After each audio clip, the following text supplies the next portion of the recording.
Vamos a leer toda la sección de esta tarde y después vamos a ir viendo cosas puntualmente en cada versículo. Marcos 13, verso 1. Cuando Jesús salía del templo, uno de sus discípulos le dijo, Maestro, mira qué piedras y qué edificios. Y Jesús le dijo, ¿ves estos grandes edificios? No quedará piedra sobre piedra que no sea derribada. Y estando él sentado en el monte de los olivos frente al templo, Pedro, Jacobo, Juan y Andrés le preguntaban en privado, dinos cuándo sucederá esto y qué señal habrá cuando todas estas cosas se hayan de cumplir. Y Jesús comenzó a decirles, miren que nadie los engañe. Muchos vendrán en mi nombre diciendo, yo soy el Cristo, y engañarán a muchos. Cuando ustedes oigan de guerras y de rumores de guerras, no se alarmen. Es necesario que todo esto suceda, pero todavía no es el fin. Porque se levantará nación contra nación y reino contra reino, y habrá terremotos y en diversos lugares, y habrá hambres. Esto solo es el comienzo de dolores. Pero ustedes estén alertas, porque los entregarán a los tribunales y serán azotados en las sinagogas.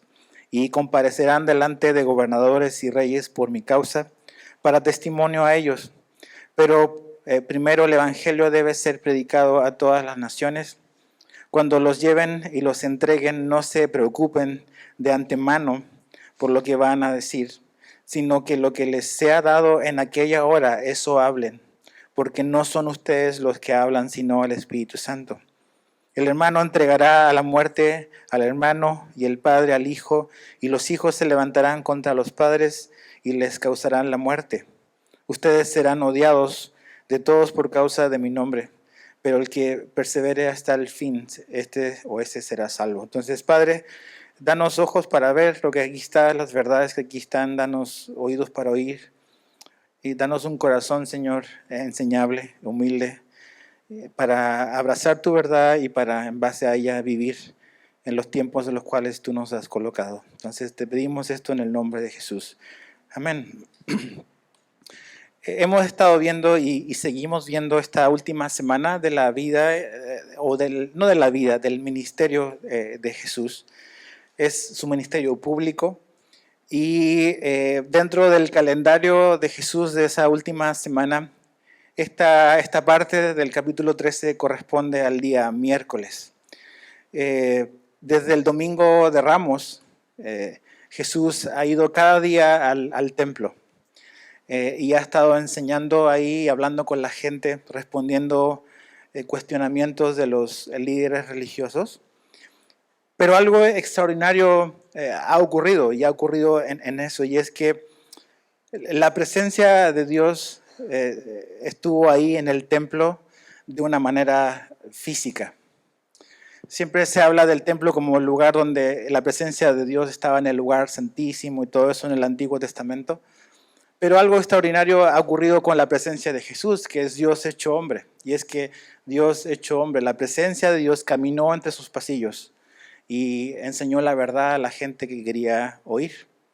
Entonces Jesús, como vimos la semana pasada, después de una serie de cuestionamientos, Él responde, Él ahora hace las preguntas, pero al final Él dice, ok, hasta aquí llegó, vamos a salir, y es lo que nos encontramos en esta parte. Jesús va saliendo del templo y va a hablar de cosas que tienen que ver con eventos del futuro.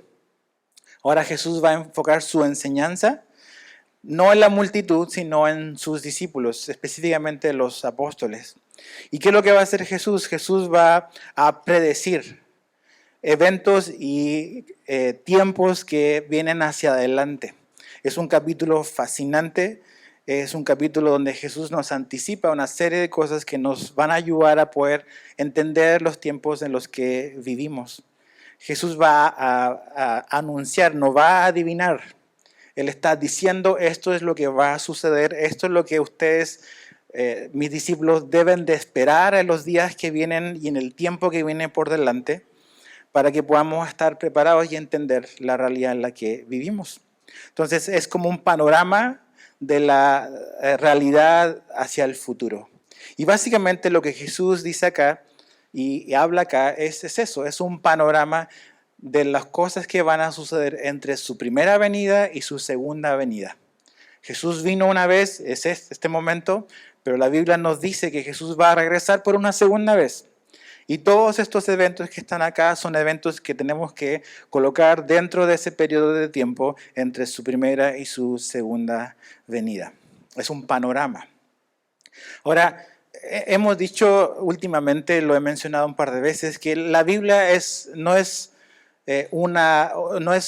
muchas historias, sino es una sola historia. Es una línea de tiempo, donde si la pudiésemos dividir está compuesta por 4 grandes verdades. Una de ellas, la primera, es la creación. Dios nos revela de dónde venimos, cuál es nuestro origen, y también nos dice cuál es nuestro propósito en esa creación. Dios nos creó a su imagen y nos dio un propósito para hacer en esta vida. Pero después de la creación vino la caída, y la caída nos dice, Dios nos da la razón por la cual las cosas están como están en el mundo en el que vivimos. Es el pecado lo que ha causado esta tragedia en la historia del hombre. Pero después de la caída viene la esperanza, que es la redención. La historia de Jesús es eso, es Dios salvando a la humanidad que cree en Él y viene a rescatarnos, la redención. Pero la historia de la Biblia no termina con el rescate, no termina con la redención. Hay un movimiento más que es final, que es la restauración. Y ese es el momento en que Dios va a hacer nueva todas las cosas. Entonces Jesús está a un par de horas de ir a la cruz y hacer posible la redención del hombre mediante la fe en Él. Ahora, eso está en nuestro pasado. Ahora vamos avanzando, no hacia la redención está disponible. Vamos avanzando hacia la nueva creación, ¿no? A la restauración de todas las cosas. Y entre la resurrección de Jesús, la ascensión, hasta ese punto, Jesús nos da este panorama de cosas que podemos esperar. Entonces, los versos 1 al 2, si pudiésemos como que dividir este capítulo de manera entendible. El 1 y el 2, Jesús habla de la destrucción del templo. Del 3 al 13, Jesús da como un panorama general de la historia del hombre. Del verso 14 al 23, Jesús habla de una tribulación específica que viene en el futuro. Y del verso 24 al 37, Jesús habla claramente de su segunda venida con 2 exhortaciones de parábolas para que podamos estar preparados. Entonces, verso 1 y 2 dice que Jesús sale del templo. ¿Hacia dónde va? Jesús está despidiéndose, es la partida, ya no va a regresar necesariamente ahí. Jesús está cerrando su ministerio público, su enfoque van a ser sus discípulos, sus muchachos, y él va probablemente hacia Betania. Para cruzar hacia Betania tiene que cruzar por el monte de los Olivos. ¿Quién vivía en Betania? Es Lázaro, Marta y María, esta familia muy cercana a Jesús, donde Jesús pasaba la noche ahí. Jesús nunca durmió en Jerusalén, siempre durmió en Betania con esta familia de amigos. Entonces Jesús está partiendo, está dejando atrás el templo, y en ese camino los discípulos empiezan como a presumir de la majestuosidad del templo. Le dicen, maestro, mira qué piedras y qué edificios, ¿no? El templo era algo impresionante. Los libros de historia y de arqueología hablan de que realmente era un lugar que era digno de admirar. El templo para los judíos era importante porque representaba la presencia de Dios en medio de su pueblo. Y era el punto central donde los judíos iban y adoraban a Dios en el Antiguo Testamento. Ahora, este templo que ellos estaban viendo y estaban admirando y contemplando, era un templo que había expandido y había modificado y ampliado Herodes el Grande, el que mandó o intentó matar a Jesús cuando era bebé. Entonces, este hombre, Herodes el Grande, se tardó décadas realmente en este proyecto. Y de hecho, él murió y el programa de ampliación y de restauración del templo continuó después de él. Era un súper edificio. En su tiempo fue considerada la construcción más grande del mundo, el templo de Herodes. Ahora, algo muy importante es que se han descubierto que las piedras de los cimientos eran piedras tan grandes que medían 12 metros de largo. Imagínate una sola piedra, 12 metros de largo y pesaban 100 toneladas. De hecho, si vas algún día a Jerusalén y vas al muro de los lamentos, te hacen bajar a los cimientos y te muestran las piedras para que las veas, lo impresionante que son. Yo estuve ahí, las vi, y es realmente impresionante ver semejantes piedras con las que ellos edificaron. Entonces, esto era un motivo de orgullo, el lugar que ellos tenían. ¿Te acuerdas la primera vez que a lo mejor fuiste a una ciudad grande donde viste rascacielos, ¿no? Estábamos acostumbrados a lo mejor a tu casita de un piso, de 2 pisos, y cuando fuiste a una mega ciudad empezaste a ver los edificios y dices, wow, ¿somos capaces de construir esas cosas? Sí. Entonces me imagino los discípulos como que son de pueblo, ¿no? Son pescadores, viven en Galilea, van a la capital y están impresionados con el templo. Porque no solamente era grande, era lujoso, había oro, había muchas cosas de las cuales ellos se sentían muy orgullosos. Pero lo sorprendente para ellos debe haber sido la afirmación de Jesús. Porque Jesús no dice, wow, sí. Dice, no va a quedar piedra sobre piedra. Entonces es una predicción, es una profecía. Jesús no está adivinando el futuro, está simplemente diciendo lo que va a ocurrir porque Jesús es Dios y conoce lo que viene en el futuro. Entonces, ¿qué es lo que está diciendo Jesús? Que este templo va a ser destruido, que no va a quedar literalmente piedra sobre piedra. Ahora tú ves la historia del mundo antiguo y ves la historia de Israel y sabes que en el año 70 después de Cristo vinieron los romanos y literalmente no dejaron piedra sobre piedra del templo y el templo fue destruido completamente. Si tú vas ahí a la zona del templo, te llevan incluso a algunas áreas donde hay piedras de esa época que están así como que desordenadas. Y los libros de historia y de arqueología mencionan que Tito fue el general romano que en el año 70 fue y sus tropas devastaron la zona del templo porque buscaban oro también. El templo era un lugar lujoso, ostentoso, se usó oro para edificar ciertas cosas y al quemarse el oro se derritió y andaban buscando literalmente el oro entre piedra y piedra y andaban removiendo las piedras por lo mismo. Entonces literalmente esto se cumplió. Jesús nos está demostrando de que no es un mero hombre, Él conoce el futuro, Él es Dios. Ahora, esta afirmación de piedra sobre piedra, que tendrá otra implicación más simplemente que va a ser destruido. Mira, acompáñame al Evangelio de Lucas. Ve hacia tu derecha, por favor. Lucas capítulo 19. Lucas nos da unos detalles que encuentro fascinantes. Porque esto que vamos a leer ocurrió hace un par de días antes de esta conversación de Jesús con sus discípulos. Cuando Jesús va entrando a Jerusalén en el Domingo de Ramos, ¿se acuerdan lo que decía la gente? Decía Hosana, ¿no? Estaban adorando a Jesús. Y fíjate lo que pasa en el verso 39. Lucas 19, verso 39. Entonces algunos de los fariseos de entre la multitud le dijeron, Maestro, reprende a tus discípulos. Pero él respondió, les digo que si estos se callan, las piedras clamarán. Cuando Jesús se acercó al ver la ciudad, lloró sobre ella, diciendo, si tú también hubieras sabido en este día lo que conduce a la paz. Pero ahora está oculto a tus ojos, porque sobre ti vendrán días cuando tus enemigos echarán terraplén delante de ti, y sitiarán y te acosarán por todas partes. Te derribarán a tierra y a tus hijos dentro de ti, y no dejarán en ti piedra sobre piedra, porque no conociste el tiempo de tu visitación. Entonces, cuando los fariseos le dicen, dile a tus discípulos que se callen, Jesús dice, hey, si ellos no hablan, las piedras van a hablar.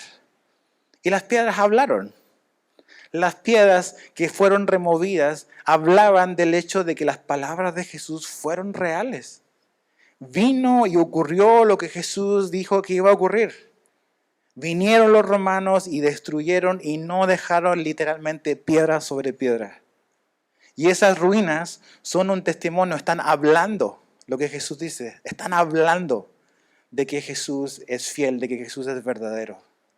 La arqueología es una evidencia, es un testimonio de que Jesús es real y que sus palabras se cumplen. Entonces hay una partida, hay una presunción de parte de los discípulos y hay una predicción que va a ser destruido este templo. Ahora, versos 3 y 4 de Marcos 13.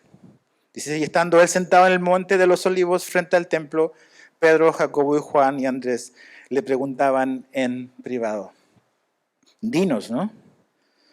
¿Cuándo sucederá esto y qué señal habrá cuando todas estas cosas se hayan de cumplir? Entonces, es una pregunta privada, es una duda que la afirmación de Jesús despierta en un grupo cercano a Jesús, son este par de hermanos que eran cercanos al Señor. Y ellos básicamente le hacen esta pregunta porque quieren entender lo que Jesús le está diciendo. Y básicamente le dice, ¿cuándo sucederá esto y qué evidencias o qué señales habrá? Ahora, ¿cuándo sucederá esto? ¿Esto qué? Aquí, por lo que leemos en el texto, es ¿cuándo va a suceder esto de la destrucción del templo? Pero la pregunta de los discípulos va más allá de simplemente saber cuándo el templo va a ser destruido. Creo que implica otras cosas y esas otras cosas nos las dice Mateo en su relato. Mateo nos expande la pregunta y en Mateo 24, verso 3 dice, estando Jesús sentado en el monte de los olivos, es el mismo momento, hay más detalles aquí, se acercaron a él los discípulos en privado y le preguntaron, dinos cuándo sucederá esto. Ok, lo del templo, pero no es lo único. ¿Y cuál será la señal de tu venida? De la consumación, dice, y de la consumación de este siglo. O sea, son tres cosas. No solamente es, wow, este templo va a ser destruido, sino, ok, ¿qué cosas tenemos que estar atentos de tu venida? Y cuando el mundo como lo conocemos vaya a terminar, básicamente. Esa es la idea. Entonces, es una pregunta más profunda. Entonces, Jesús nos da un panorama aquí y le da un panorama a ellos y a nosotros sobre todos los eventos importantes que debemos de entender y saber que van a ocurrir entre su primera y su segunda venida. ¿Qué sucederá en ese proceso, en ese tiempo, en ese periodo de tiempo? Que Jesús ya se fue al cielo, ya ascendió. Hechos 1. Cuando Jesús va ascendiendo, los ángeles le dicen a los discípulos, hey, ¿qué hacen mirando para arriba? Así como lo vieron subir, así va a descender, de una manera visible y física. Entonces, ¿qué va a suceder? ¿Qué cosas debemos de estar atentos en el mundo en el que vivimos y tenemos que estar preparados para las cosas que van a pasar? Entonces, hay varias cosas que podemos esperar y que debemos de esperar y que debemos de dar por sentado de que van a ocurrir entre la primera y la segunda venida, que es el tiempo en el cual tú y yo estamos viviendo.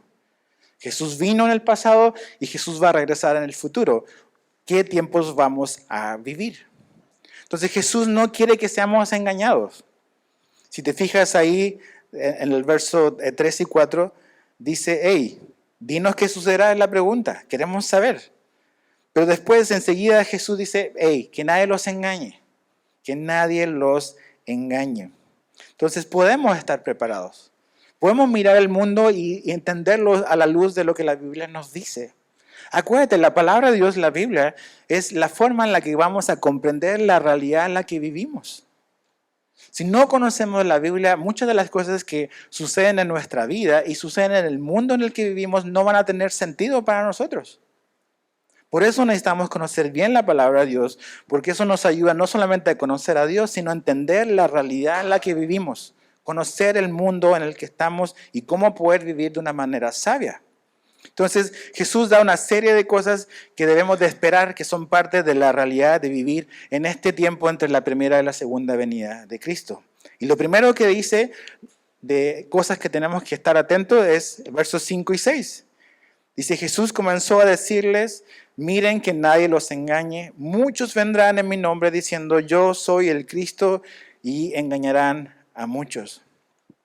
Entonces Jesús dice, hay algo muy claro que ustedes deben de esperar, discípulos, lo dice Jesús, y es que va a ser un periodo de tiempo que es extenso, ya han pasado 2000 años, pero va a ser un tiempo que va a estar caracterizado por engaño.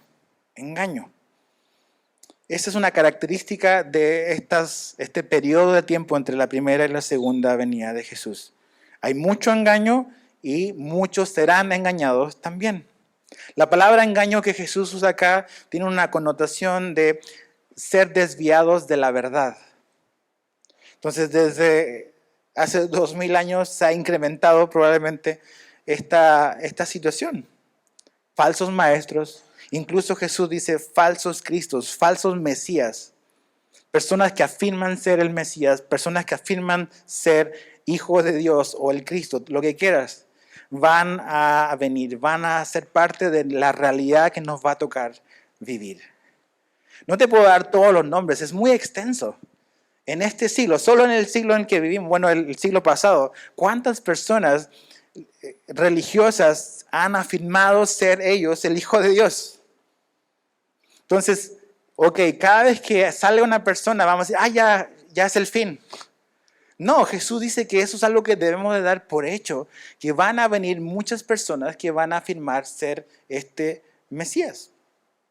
Va a haber mucho engaño. Jesús dice en Mateo 7:15, cuídense de los falsos profetas. Dice que vienen a ustedes con vestidos de ovejas, pero por dentro son lobos rapaces. Por sus frutos los conocerán. ¿Acaso se recogen uvas de los espinos o higos de los cardos?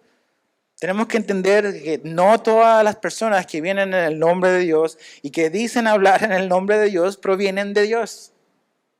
No podemos ser ingenuos, no podemos ser ignorantes de esas cosas. Es parte de la realidad y del mundo al que nos toca vivir a ti y a mí. Va a haber engaño. Entonces, para no ser engañados, necesitamos conocer la verdad.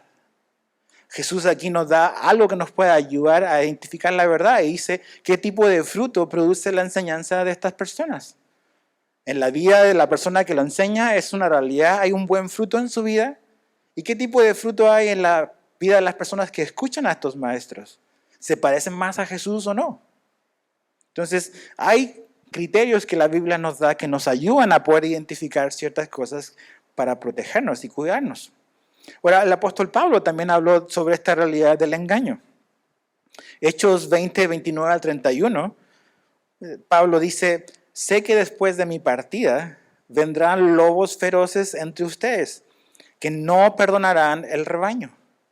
También de entre ustedes mismos se levantarán algunos hablando cosas perversas para arrastrar a los discípulos tras ellos. Por tanto, ¿hay algo que podemos hacer? Sí, por tanto. Estén alerta, recordando que por 3 años de noche y de día no cesé de amonestar a cada uno con lágrimas. Pablo dice, denlo por hecho, yo me voy a ir y sé que van a venir falsos maestros. No van a venir al final, yo me voy a ir y van a estar acechando.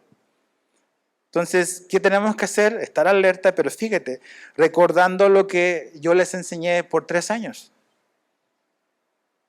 ¿Cómo podemos estar preparados para el engaño? No hay de otra, necesitas conocer la Biblia. No hay de otra.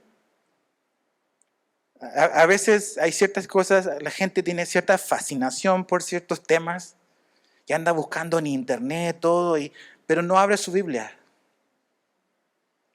Estás en ruta para ser engañado.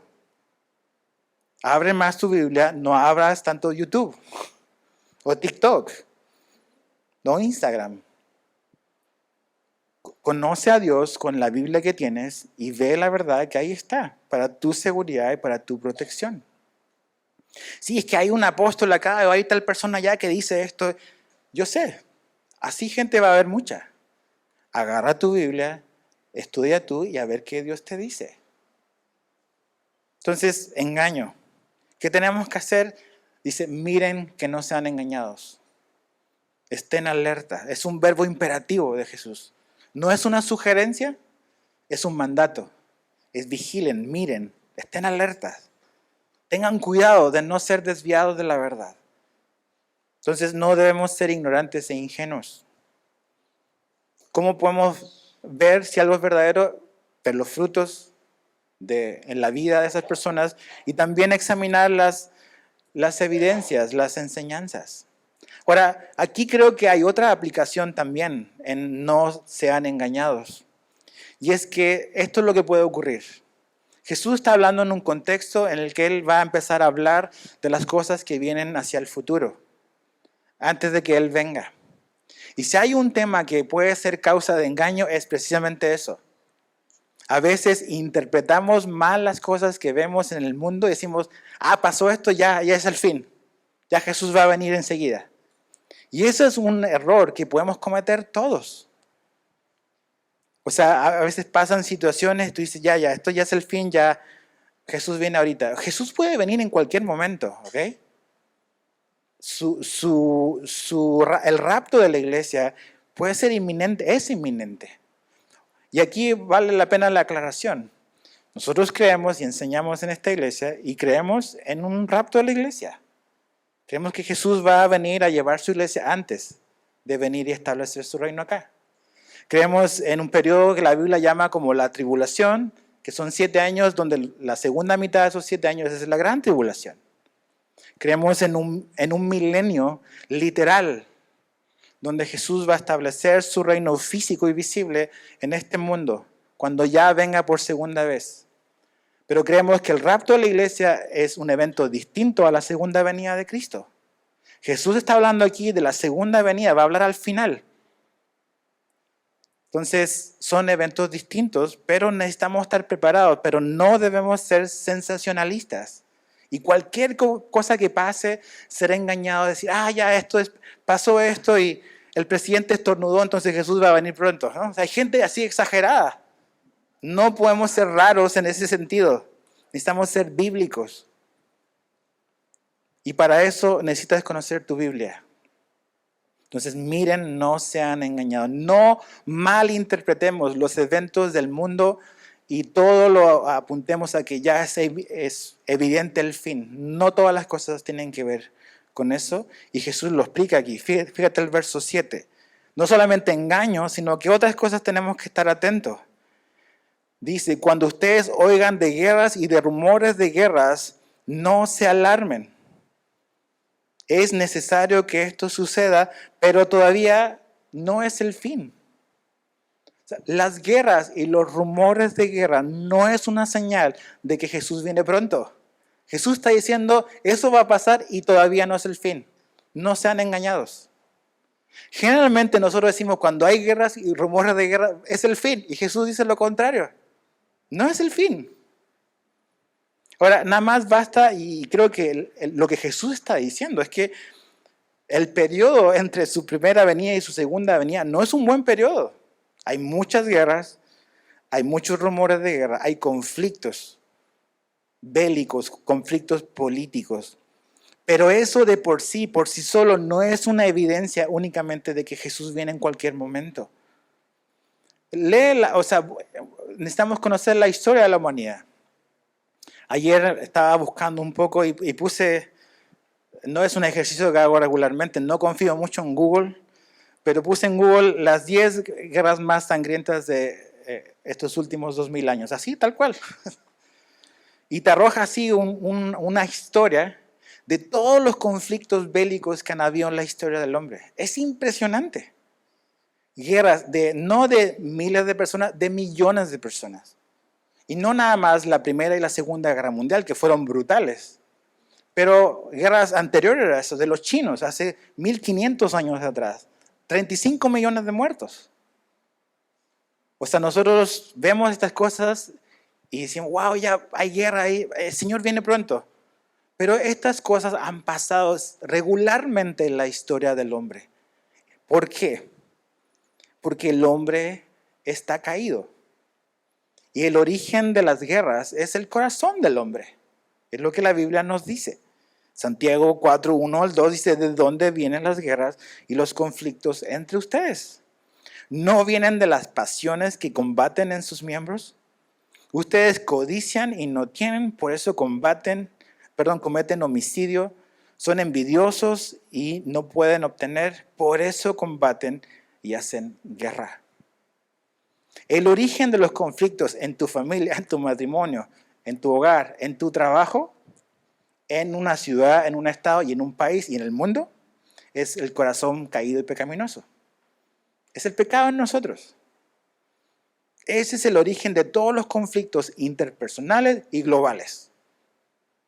Y la historia del hombre de estos 2000 años ha estado marcado por esto. Entonces Jesús dice, deben de contar con esto. Esto va a ocurrir. No se espanten, no tengan miedo. Vivimos en un mundo peligroso, en un mundo hostil. No tengan miedo. Entonces, debemos de esperar mucho engaño, debemos de esperar grandes conflictos, debemos de esperar también en el verso 8, la segunda parte, dice, y habrá hambres y terremotos, habla. O sea, desastres naturales, desastres de salubridad. O sea, cuando nos pegó lo del COVID, ya este es el fin del mundo. Jesús viene pronto.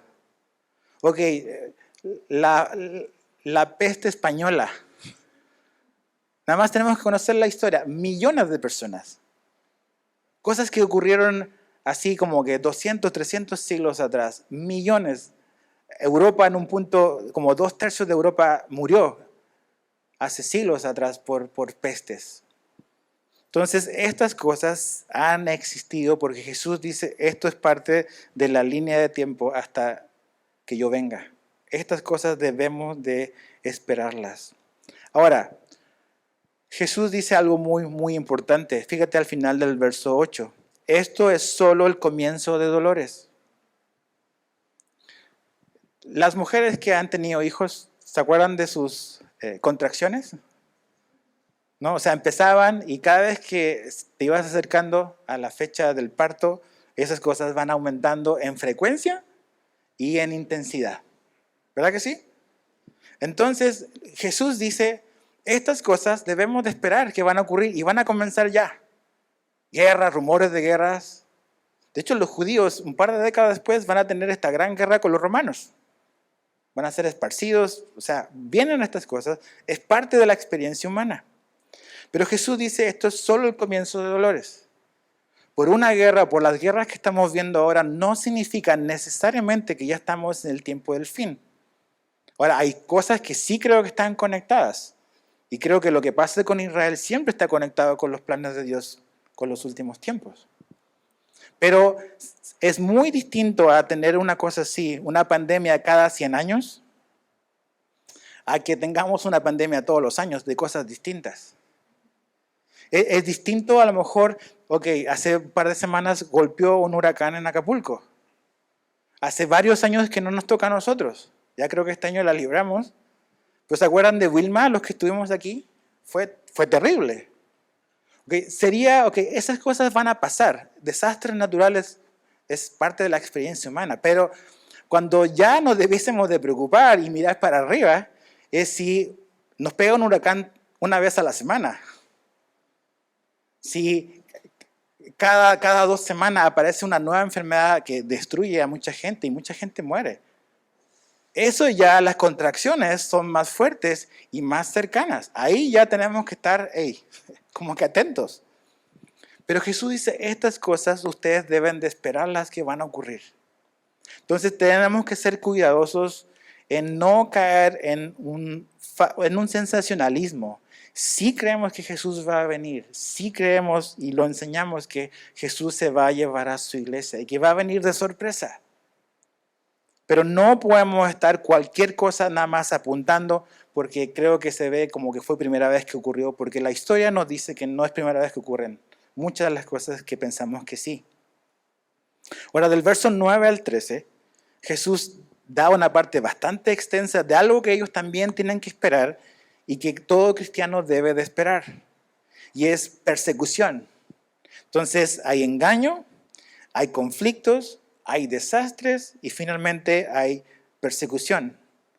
Dice verso 9, pero ustedes estén alertas porque los entregarán a los tribunales y serán azotados en las sinagogas y comparecerán delante de gobernadores y reyes por mi causa, para testimonio a ellos.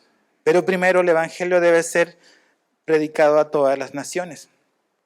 Cuando los lleven y los entreguen, no se preocupen de antemano por lo que van a decir, sino que lo que les sea dado en aquella hora, eso hablen, porque no son ustedes los que hablan, sino el Espíritu Santo. El hermano entregará a la muerte al hermano, y el padre al hijo, y los hijos se levantarán contra los padres y les causarán la muerte.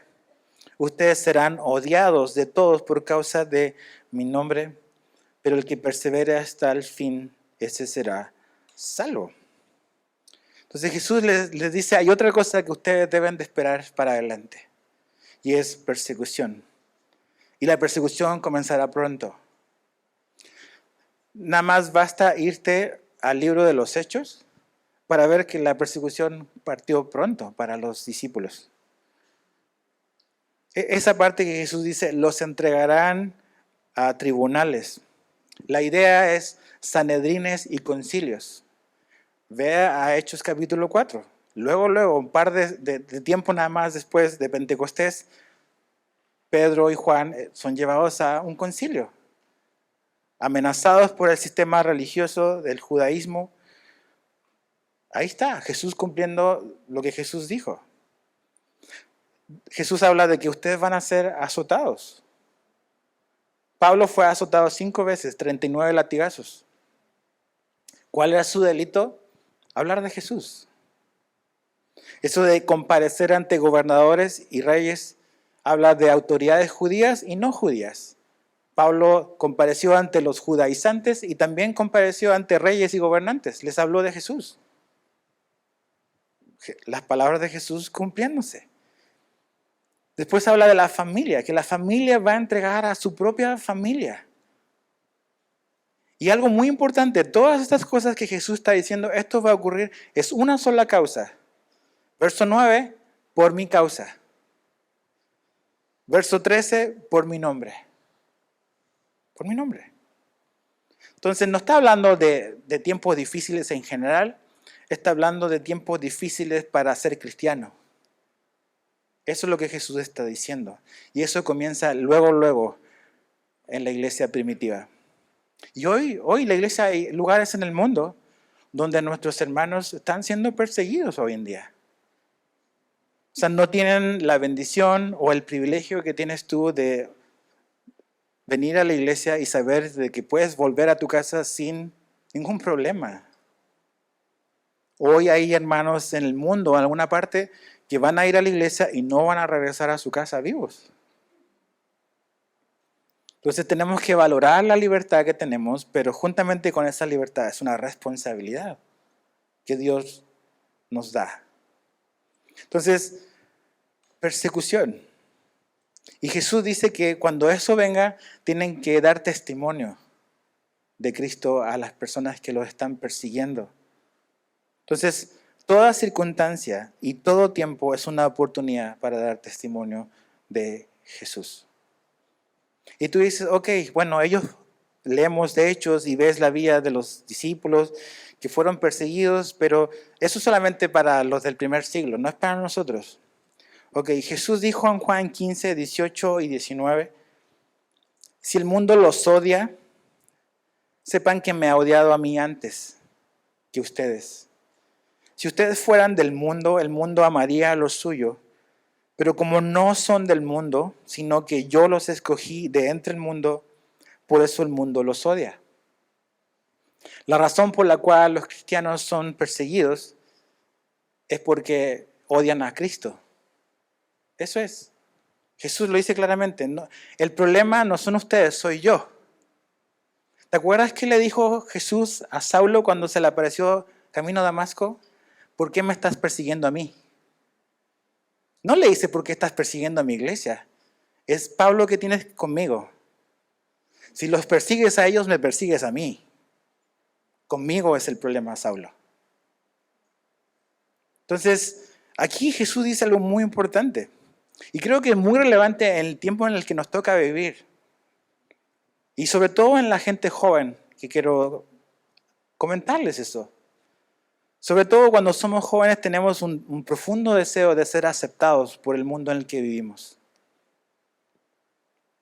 Pero hay un punto donde tenemos que marcar una línea y decir, ok, no es que queremos ser odiosos, pero hay un punto donde tenemos que trazar una raya de, ok, ¿hasta qué punto queremos obtener la aceptación a cualquier precio? Si queremos ser admirados por el mundo y que el mundo nos aplauda, la pregunta es entonces, ¿estoy siguiendo a Jesús? Porque Jesús dice que como lo odiaron a Él, nos van a odiar algunos a nosotros. Y no es porque necesariamente seamos raros, aunque hay cristianos raros, pero simplemente por caminar con Jesús, por vivir una vida cristiana consecuente, no perfecta, pero consecuente con lo que decimos creer. Entonces, tenemos que examinar nuestra vida. Y no es andarnos metiendo en problemas y fastidiando a la gente.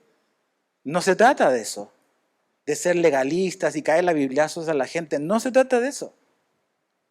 Pero tenemos que también examinar nuestra vida y examinar todas las áreas de nuestra vida y ver si en alguna de esas áreas de nuestra vida, en nuestro contacto con el mundo en el que vivimos, tenemos conflictos o no. Porque si no tenemos ningún conflicto con el mundo en el que vivimos, tenemos que preguntarnos si estamos siguiendo a Jesús o no. Si mi cristianismo no le incomoda a alguien en tu vida, cuestiona tu cristianismo. Si todos me dicen, oye, el tipo buena onda acá, y nada incomoda en la luz, las tinieblas no le gusta la luz. O se pasan a la luz o quieren apagar el foco. Entonces, a veces como esa obsesión de parte de la iglesia cristiana de tener la aprobación del mundo. Tenemos la aprobación de Dios. No necesitamos la aprobación del mundo. Tenemos la aprobación de Dios. Debemos ser luz en el mundo, sí. Debemos amar a la gente del mundo. Pero no tenemos que vivir en ese asunto de cuántos likes le dieron a lo que puse. Todas estas cosas que vemos en las redes sociales, a veces la gente está desesperada por aprobación y aceptación de los demás. Si eso es lo que andas buscando y quieres seguir a Jesús, vas a tener problemas. Dices, Jesús le dijo eso del odio y la gente se lo dijo a sus apóstoles, no me lo dijo a mí. Bueno, 2 Timoteo 3:12. En verdad, todos los que quieren vivir piadosamente en Cristo Jesús serán aplaudidos. No, serán perseguidos. Entonces, órale, no está muy popular esto, ¿verdad? A lo mejor no es muy motivador. Pero Jesús nos está diciendo lo que debemos de esperar. No nos quiere engañar. No quiere como que, no, muchachos, tranquilos, no pasa nada, no, todo va a estar bien. No. Todo va a estar bien al final. Y durante Dios nos ayudará y nos acompañará. Pero en la vida cristiana vienen desafíos y a lo largo de la historia la iglesia ha pasado muchos desafíos y ha sido perseguida. Ahora, fíjate, lo encuentro fascinante en el verso 11. En el contexto de esto de que van a venir estas cosas para ustedes, Jesús dice algo en el verso 11, cuando los lleven y los entreguen, no se preocupen. O sea, Jesús está hablando de todas estas cosas que van a ocurrir, pero dice, hey muchachos, calma, no se preocupen. ¿Cómo no voy a preocupar, Jesús? Y decimos, ¿cómo es posible no estar preocupado si va a haber engaño, si va a haber desastres, si va a haber todas esas cosas, si va a haber persecución? ¿Cómo es posible no estar preocupado? Si eso es lo más natural. Entonces, creo que necesitamos entender esta gran historia de la Biblia que yo decía hace un rato. La creación, la caída, la redención y lo último es la restauración. El mundo va hacia ese punto, va avanzando en la historia. Eso no va a cambiar. Entonces, para poder entender nuestra historia, donde nos encontramos, tenemos que entender la gran historia. Y es que la restauración va a ocurrir, es un hecho. Eso nos debe de animar en que estamos del lado correcto de la historia. Pero en este camino, despegamos aquí, vamos a llegar allá y vamos a llegar allá. Va a haber turbulencia en el vuelo. Va a haber turbulencia. No sé si te gusta la turbulencia en los aviones o no, pero va a haber. Pero vamos a aterrizar y vamos a llegar. Eso es lo que va a ocurrir. Pero el capitán nos está diciendo que en este vuelo debemos de esperar turbulencia. Pero que no nos preocupemos porque es parte de lo que nos va a tocar en la ruta. Este avión no se va a caer. Esto es lo que va a ocurrir. Entonces Jesús dice, no se preocupen. La persecución, la oposición a la iglesia cristiana, a los cristianos, no va a impedir que el evangelio fuese predicado a todo el mundo. Es lo que dice el verso 10. Dice que el evangelio va a ser predicado, que debe ser predicado, y es lo que ocurrió. A pesar de los consejos, de los sanedrines, de todas las cosas que quisieron detener a la iglesia, el evangelio se predicó en todo el mundo. ¿Te imaginas a los apóstoles cuando Jesús les dijo, muchachos, ustedes van a llevar el evangelio a todo el mundo? Con trabajo habían salido de su pueblo, ahí de Galilea. Y de repente Jesús le dice, les tengo un encargo, vayan a todo el mundo. En una era sin transporte aéreo, sin internet, sin nada de eso, sin redes sociales. Y se logró. Porque la iglesia no es un invento humano, es el plan de Dios. Entonces, a pesar de la persecución, los planes de Dios van a prevalecer. La gran historia va a prevalecer el plan de Dios. Y a través de la persecución, lo que vimos y lo que ves en el libro de los Hechos, es que Dios usó eso, usó la persecución para que personas que no habían oído de Jesús, pudiesen oír de Jesús, pudiesen oír el evangelio. El Señor alcanzó a gente que no se podía alcanzar a lo mejor de otra manera. Quiero leerte Filipenses 1, 12 al 13. ¿Pablo escribió esto desde un resort de la Riviera Maya? No. Lo escribió desde una cárcel. Y dice, quiero que sepan, hermanos, que las circunstancias en que me he visto, dice, han redundado en un estancamiento del evangelio. No. Dice, en un mayor progreso del evangelio. De tal manera que mis prisiones, dice, por la causa de Cristo, se han hecho notorias en toda la guardia pretoriana y a todos los demás. Pablo dice, hermanos, no estén preocupados por mí, yo estoy bien. Aparte, ahora que estoy aquí en la cárcel, he podido hablar con muchos militares de fuerzas especiales. Esos son los pretorianos. Son fuerzas de élite del emperador. ¿Te imaginas los guardias que tenía Pablo? Ya me va a hablar otra vez de Jesús. Y por medio de esa situación, de ese obstáculo, de esa persecución, el evangelio llegó a lugares donde no hubiese ido a lo mejor un misionero voluntariamente. ¿Quién quiere hacer misiones en la cárcel? ¿Cuántos se van a apuntar? No para ir los sábados y el viernes, para irte a vivir ahí. Bueno, Dios movió a Pablo ahí. Filipenses 4:22. Cuando Pablo en esta misma carta empieza a decir, a despedirse, dice, todos los santos los saludan. Y fíjate eso, especialmente los de la casa del César. El evangelio se metió hasta en la cocina del César. Hasta adentro. La casa del César había oído de Jesús. Había oído el evangelio. ¿Cómo fue posible eso? Bueno, Dios hizo visible a un hombre como Pablo, a través de las cosas que él tuvo que vivir para que el evangelio llegase incluso a la casa del César. Entonces, ¿a qué voy con esto para terminar? Tú no sabes quién te está mirando y quién te está oyendo cuando tú estás siendo o perseguido o se te están oponiendo por tu fe. Hay gente que te va a escuchar ahí, hay gente que no te va a escuchar, pero hay algunos que te van a oír. Jesús dice que cuando eso ocurra, ustedes van a ser testimonio para ellos, para los que están oyendo.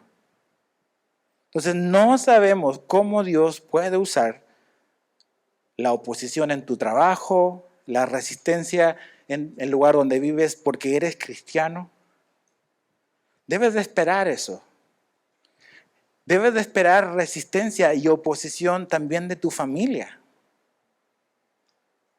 Jesús habla de que los padres van a entregar a sus hijos y así, o sea, por eso Jesús dice que no puedes amar más a tu familia que amar al Señor.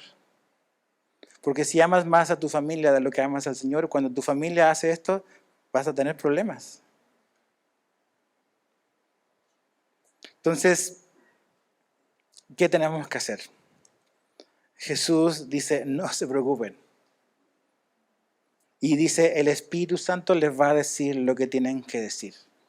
Y con eso quiero terminar. En la persecución, en la oposición, en lo que sea que tenga que venir. En una época de engaño, en una época de desastres naturales, de desastres de salud, de persecución. ¿Quién es el que nos va a ayudar a permanecer? El Espíritu Santo. El Consolador. El Espíritu Santo te va a dar y nos va a dar lo que necesitamos en ese momento donde nuestra fe está siendo probada, donde estamos siendo apretados por una situación o por gente hostil a nosotros porque somos cristianos o porque estás viviendo una vida consecuente a lo que dices creer, a lo que la Biblia enseña. En esos momentos, cuando venga el apretón, el que te va a sostener es su Espíritu. Le decía a los hermanos de la reunión de las 10 que estos últimos meses he estado leyendo un poco más de lo normal y he estado leyendo como libros sobre la historia de la iglesia. Y hemos oído un poco lo que los romanos hacían con los cristianos en el circo romano, en el Coliseo romano. Los arrestaban en la época de persecución, los llevaban al Coliseo romano y era un espectáculo donde los creyentes estaban ahí y soltaban a las fieras para que se los devoraran. ¿Y cuál era el delito? Ser cristiano, no reconocer al César como el Señor, sino decir Jesús es el Señor, no el César. Ahora, lo que pasaba con esos cristianos, y lee los libros como el libro de los mártires de Fox, y hay muchos libros de la historia de la iglesia perseguida, pero los libros repiten vez tras vez que los cristianos en esa época, cuando ellos estaban en el Coliseo romano, ellos cuando venían las fieras y cuando estaban pasando por eso, ellos estaban orando, ellos estaban cantando. ¿Te acuerdas? Pablo estaba en la cárcel y ¿qué estaba haciendo? Estaba cantando. ¿Cómo puedes tener tú a un león rugiendo ahí y tú estar cantando y confiado? ¿Es algo que tú y yo podemos producir nada más por nuestra imaginación? ¿Qué nos va a ayudar a resistir el apretón fuerte? Es el Espíritu Santo, el Espíritu de Dios. Y fue tan así en el Coliseo romano que la actitud de los cristianos frente a las bestias echó a perder el circo romano. Porque ¿sabes lo que ocurrió? El público se asqueó del show, del espectáculo. Porque ellos iban a ver sangre correr y la actitud de los cristianos de reverencia, de humildad, de orar, de confiar, les echó la sal a su espectáculo. Y ellos veían que los cristianos al medio del campo tenían más paz que ellos sentados como espectadores. Y hay mucha gente, hay muchos relatos que hablan de gente que bajó de las tribunas a las fieras para decirle, yo quiero lo que tú tienes. ¿Cómo es posible que esa gente que su vida está en riesgo tenga más paz que otros? ¿Quién es? Es el Espíritu de Dios. Entonces, si el Espíritu Santo, o ya que el Espíritu Santo alcanza para esto, alcanza para cualquier situación en tu vida. Por eso Jesús dice, cuando haya venido el Espíritu Santo sobre ustedes, ustedes van a poder ser mis testigos. No puedes ser un testigo de Jesús sin el Espíritu Santo en tu vida. No puedes, yo no puedo. Entonces, no te preocupes por lo que viene por delante. Lo que sea que vaya a venir, que Jesús ya nos dijo que va a venir, no te preocupes.